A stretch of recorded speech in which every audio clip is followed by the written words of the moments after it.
বিসমিল্লাহির রহমানির রহিম। প্রিয় ঢাকা বিশ্ববিদ্যালয়ের শিক্ষার্থীবৃন্দ, আসসালামু আলাইকুম।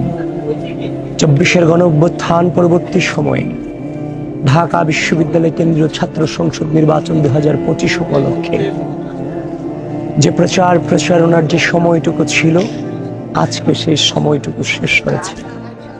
সেই প্রচারণা শেষ করে আমি আপনাদের কাছে একটি বার্তা দেওয়ার জন্য এসেছি। আমি আবিদ, বাংলাদেশ জাতীয়তাবাদী ছাত্রদল মনোনীত ভিপি পদপ্রার্থী হিসেবে আমি আমার যে দায়িত্বটুকু ছিল এই ডাকসু নির্বাচন উপলক্ষে আমি আমার সে দায়িত্বটুকু পালন করার চেষ্টা করেছি।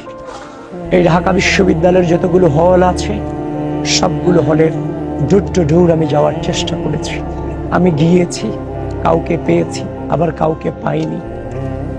একসাথে সকলকে পাওয়ার সুযোগ হয়ে ওঠেনি, তবে আমি চেষ্টা করেছি।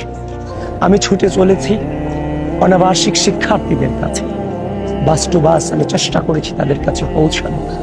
সময়টুকু ছিল অতি অল্প, কিন্তু এই প্রায় 40,000 শিক্ষার্থীদের কাছে হয়তো বা পৌঁছানো সম্ভব হয়নি। প্রিয় ঢাকা বিশ্ববিদ্যালয়ের শিক্ষার্থীরা, আমার চেষ্টার কোনো কমতি ছিল না। আমি চেষ্টা করেছি আপনাদের কাছে পৌঁছানো। এই অন্তিম মুহূর্তে দাঁড়িয়ে আমি আপনাদেরকে আহ্বান করছি, আমরা বেড়ে উঠেছি রাষ্ট্রের স্বার্থে। বিগত দীর্ঘ দুঃশাসনকে মোকাবেলা করে আজকের এই জায়গাতে দাঁড়িয়ে আছি। আমরা রাষ্ট্রের স্বার্থে বেড়ে উঠেছি, প্রকৃতির স্বার্থে বেড়ে উঠেছি।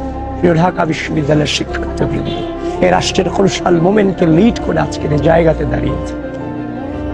আপনাদেরকে আহ্বান করছি, আমরা আপনাদেরকে ছেড়ে যাই। প্রতিটা মুহূর্তে আপনাদের পাশে ছিলাম, এই রাষ্ট্রের পাশে ছিলাম।